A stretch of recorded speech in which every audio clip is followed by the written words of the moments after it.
Deux thèmes. Le premier, déjà, c'est ce qui est propre à notre activité, à notre métier, l'IT.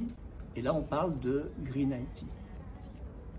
C'est-à-dire optimiser, en fait, la démarche de baisser la consommation carbone pour tout ce qui concerne l'informatique, les réseaux, les télécoms, etc. Aujourd'hui, ça représente malgré tout que 4%, mais c'est déjà beaucoup, de la consommation globale de CO2 dans le monde. Donc là-dessus, il y a des outils pour baisser ce Green IT. C'est misé, par exemple, sur l'économie circulaire, avec notamment le recyclage des équipements. C'est aussi préconiser des solutions hardware de basse consommation.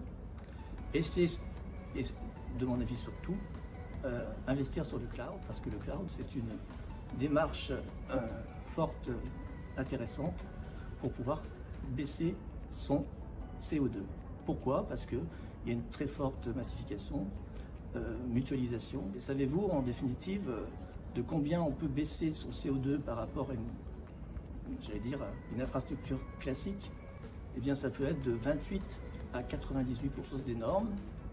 Tout à chacun n'a pas forcément conscience, mais c'est une voie qu'il faut explorer. Ces chiffres sortent des études, et ces chiffres sont d'autant plus vrais que le cloud permet également de mesurer la réalité de sa consommation et donc avoir des plans d'action de manière à pouvoir la baisser le plus possible.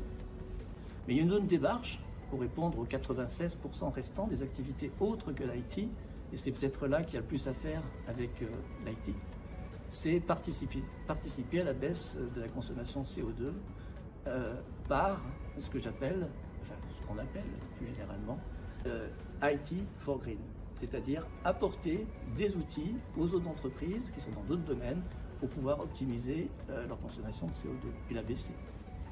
Donc là-dessus, de toute façon, on a déjà vu un certain nombre de réalités. On peut parler du télétravail qui évite les déplacements, donc on peut parler aussi de visio qui évite également la charge des avions et des grandes réunions. On peut parler d'autres thématiques comme l'IoT, comme la signature électronique. Bon, des exemples que tout à chacun peut comprendre. Il y a des choses également moins visibles qui permettent de baisser considérablement et participer en définitive à la baisse du CO2 de manière à être responsable par rapport à l'impact écologique de l'économie.